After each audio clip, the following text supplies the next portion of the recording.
So, if you've been on X for the last 2 days, then you will know that there has been a giant shitstorm in the United States right now about whether or not H-1B visas are okay or they're not okay or whether they need reformed or not, about the prevalence of foreign tech workers being imported, how much the system's being abused.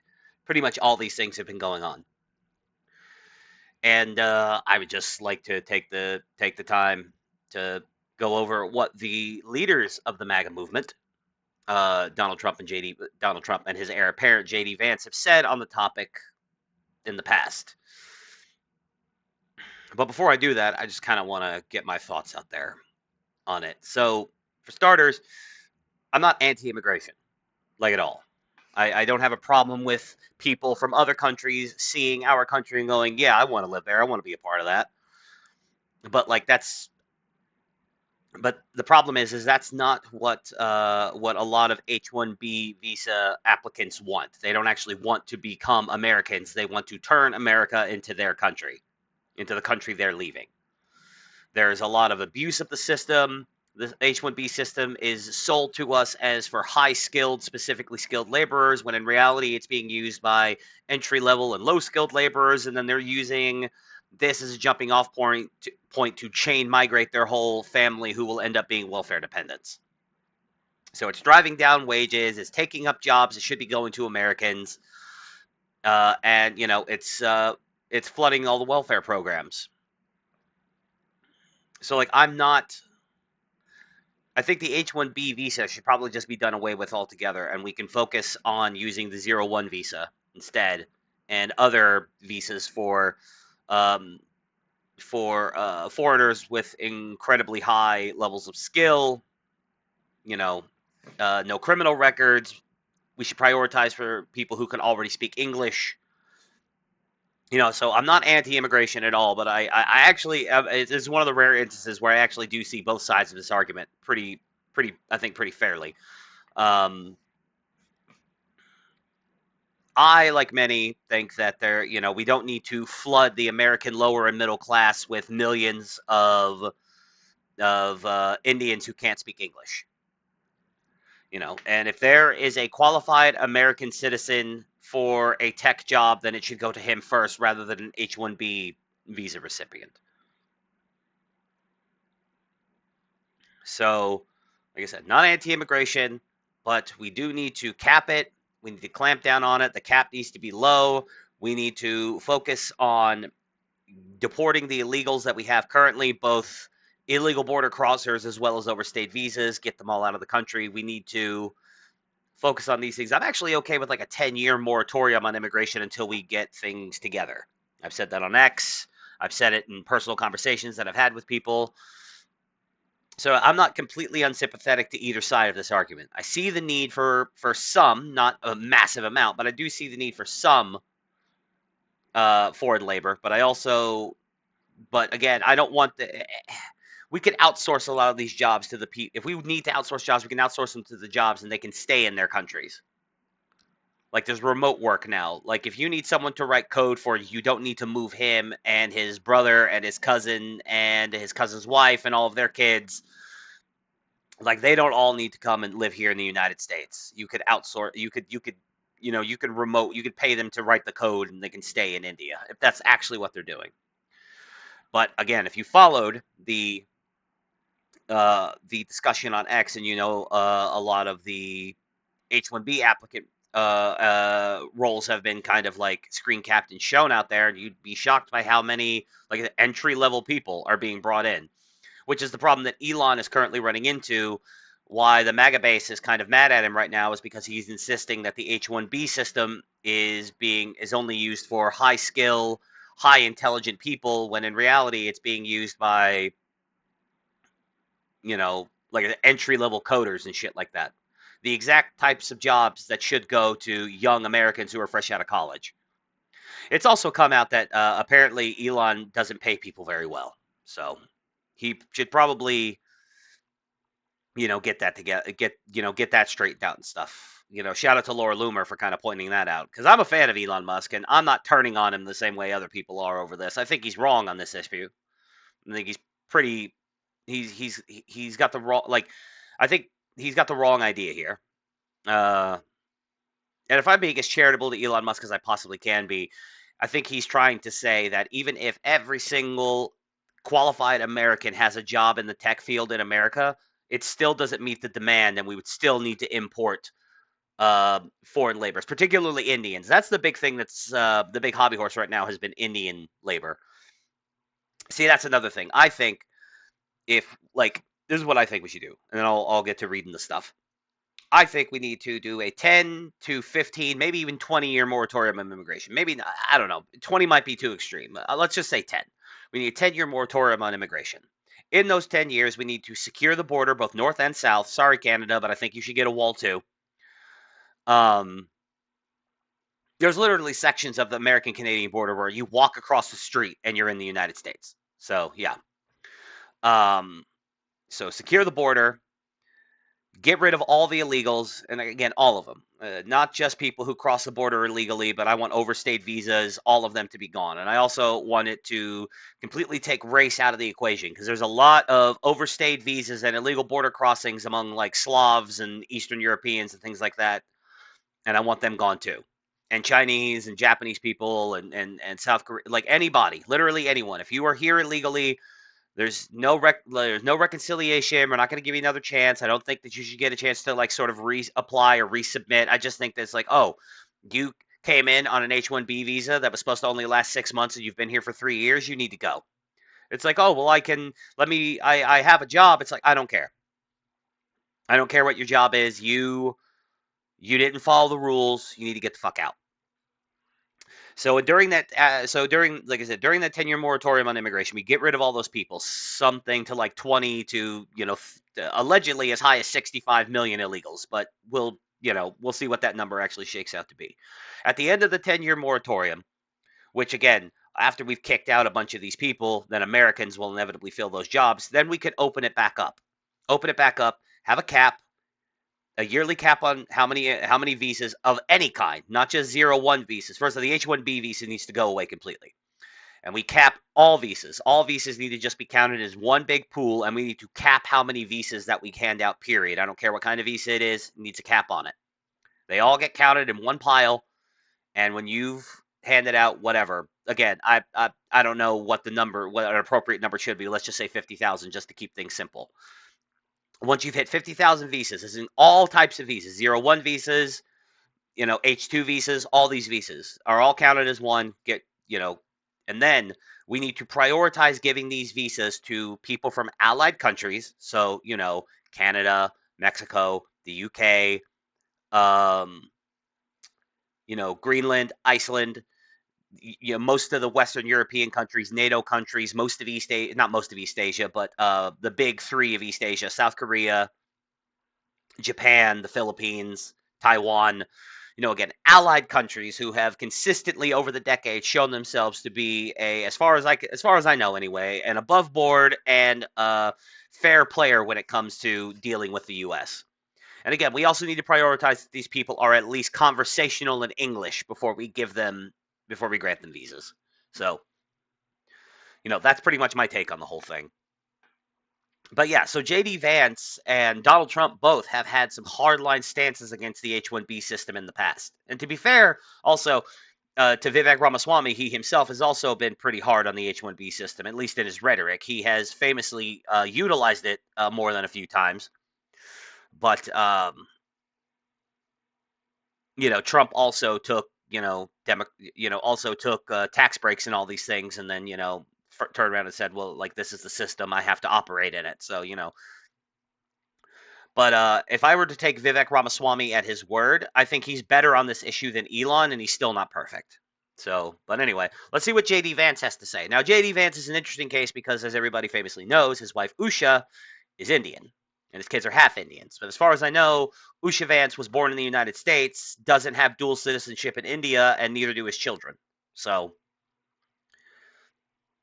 yeah. Now him and Trump have both been conspicuously silent during the last few days, but they probably want like the smoke to clear before they say anything, or they may just try to like avoid the thing altogether just because it seems like such a hot and contentious and like hot button topic. But anyway, so shout out to Breitbart. Now this article is from 2022, October 2022, so over 2 years ago, and this was during Vance's most recent Senate campaign. Republican J.D. Vance says a new Congress must revise a policy that allows corporations to replace American professionals, often in high paying STEM jobs, with cheaper foreign workers on the H-1B visa program. In an exclusive interview with Breitbart News on Saturday, the Ohio Senate candidate blasted a plan by Ohio Health where nearly 640 American tech and finance employees are being laid off and having their jobs sent to Accenture, a Fortune 500 multinational corporation notorious for importing foreign H-1B visa workers to replace Americans in white-collar jobs. The interview took place over lunch after Vance's second campaign stop for the day in Chillicothe, I think is how you pronounce that. I'm not sure. Roughly 100 miles outside of Cincinnati, Ohio. The Buckeye State Republican has made a swing through the southeast part of the state to channel his Appalachian roots. With 2 weeks left in the race, throughout the day, Vance, vying for the open U.S. Senate seat, visited Gallipolis in Gallia County, uh, Chillicothe in Brown County, and Mount Orab in Ross County. While speaking with Breitbart News over a Mad Dog sandwich at 7 Mile Steakhouse or Smokehouse, Vance spoke on a number of issues, including what he calls the bipartisan big mistake of shipping American jobs to China and, in some cases, Mexico, as well as crime, the U.S. Mexico border, and inflation, which he attributes mainly to Democrats shutting down American energy. On the Ohio health layoff set to occur early next month, continue through the beginning of 2023, Vance said federal law must be overhauled to ensure corporations like Ohio Health are not allowed to replace their American employees via third-party outsourcing firms like Accenture. Quote, generally speaking, a lot of the H-1B abuse we see is in the interests of the people hiring the foreign visa worker, who can undercut the wages of Americans, but it is in the interest of the 700 Ohioans who lost their jobs? Absolutely not. But is it in the interest of the 700 Ohioans who lost their jobs? Absolutely not. Unquote. Vance told Breitbart News.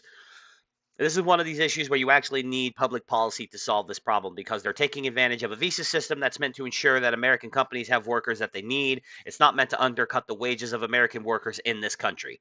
Unfortunately, that's what the H-1B visa is just being used to do right now. Rep. Tim Ryan, a Democrat from Ohio, whom Vance is running against, has for years voted to increase foreign competition in the labor market that working and middle class Americans are forced to compete against. Quote, my argument to Ryan is the legislature creates these policies that allow these companies to take advantage of American workers. The only real solution is for the legislature to make different policies. I really think we have to cut down on the abuse of the H-1B visa system.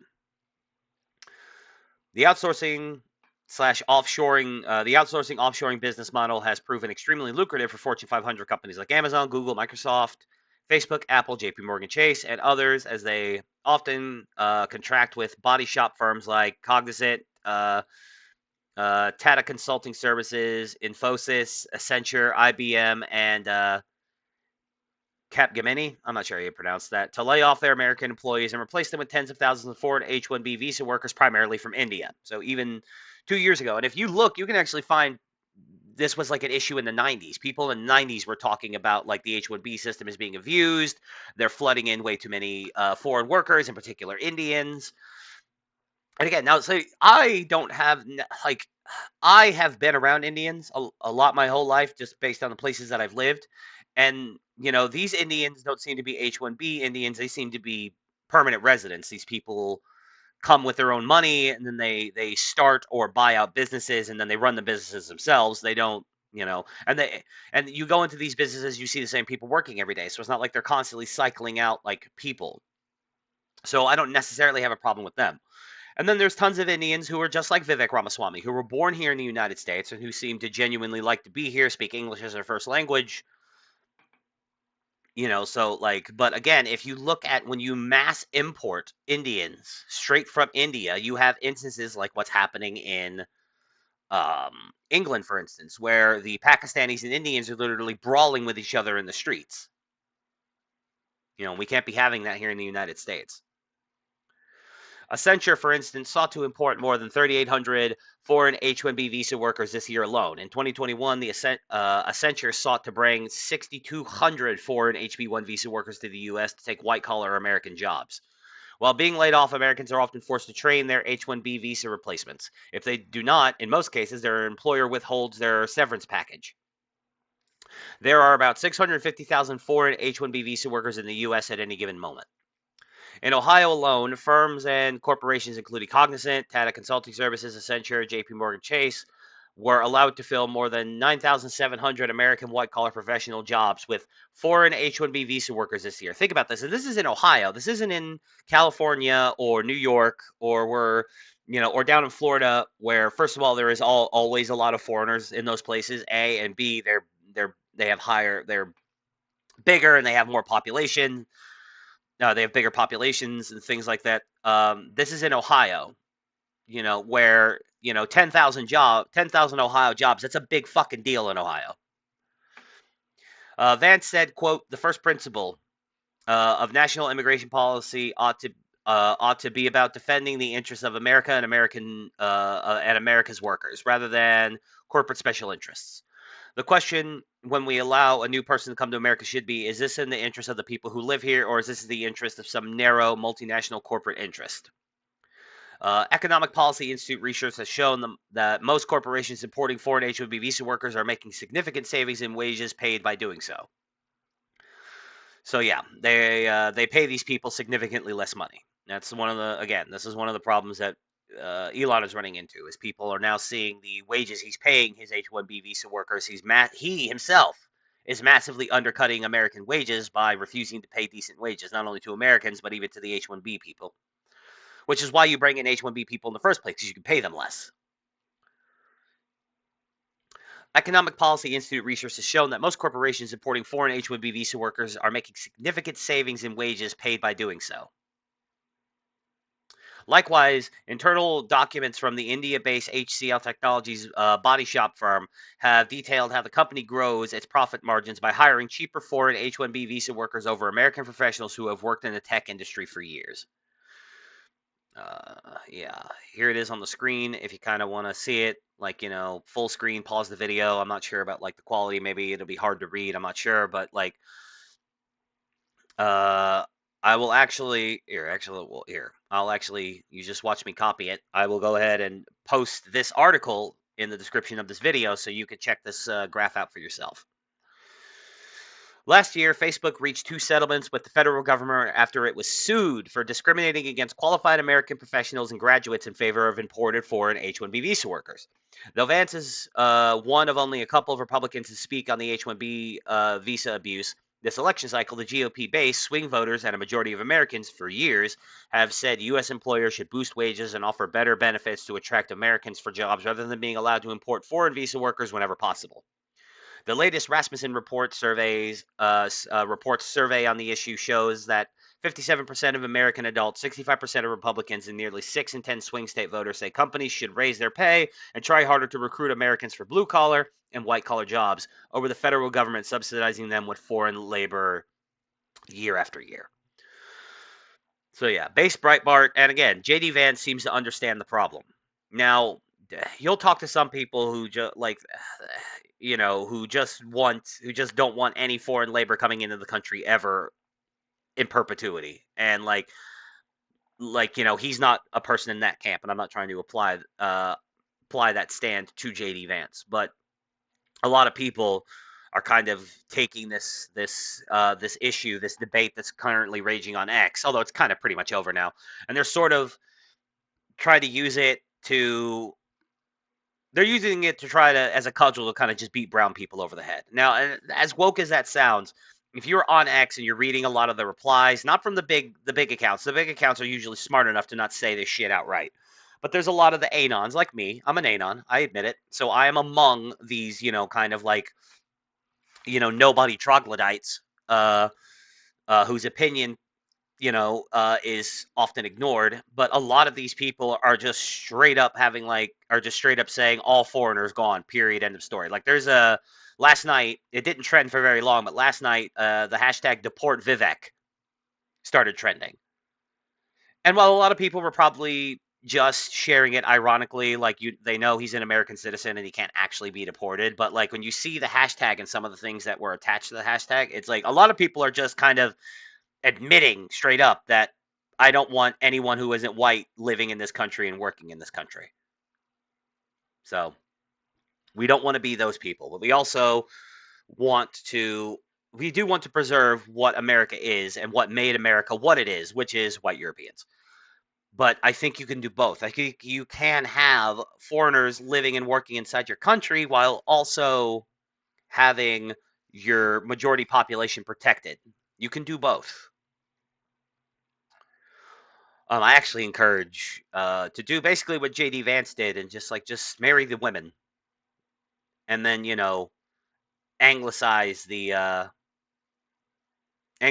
children. Make sure that they're born in America, speak English as their first language, and that they're half white at the very least. It gives them blood ties essentially to the country, and I think will help. Not 100% ensure, but it could very much help give them some kind of like stake, so that they don't feel like mercenaries in a foreign land, even though they were born here. Back in 2016, Donald Trump also famously had stuff to say on this subject. Megyn Kelly asked about highly skilled immigration. The H-1B program is neither high skilled nor immigration. These are temporary foreign workers imported from abroad for the explicit purpose of substituting for American workers at lower pay. I remain totally committed to eliminating rampant, widespread H-1B abuse and ending outrageous practices such as those that occurred at Disney in Florida when Americans were forced to train their foreign replacements. I will end forever the use of the H-1B as a cheap labor program and institute an absolute requirement to hire American workers first for every visa and immigration program, no exceptions. The problem is that this was from 2016 and he didn't do anything. He didn't do anything on it. Now, to be fair, his first term was stymied a lot, not only by the left, but also never Trumpers and rhinos in the Senate and Congress, Mitch McConnell, Paul Ryan, but also rhinos and neocons that he had in his own administration. But hopefully, his new administration will be, he seems to have made better choices with his current administration. So, we shall see what happens. But JD Vance seems to get it. Trump seems to get it. Hopefully, they're able to make some headway in this. We really do need to reform the immigration system. We do need mass deportations of illegals and overstayed visas. We do need all these things, and hopefully Trump makes good on these things. Hopefully, we hear a statement from Trump or Vance or both about the ongoing debate moving forward. But we shall see. In the meantime, thanks for watching. Like the video, share it, sub to the channel, all the algorithm stuff. Throw me a bone.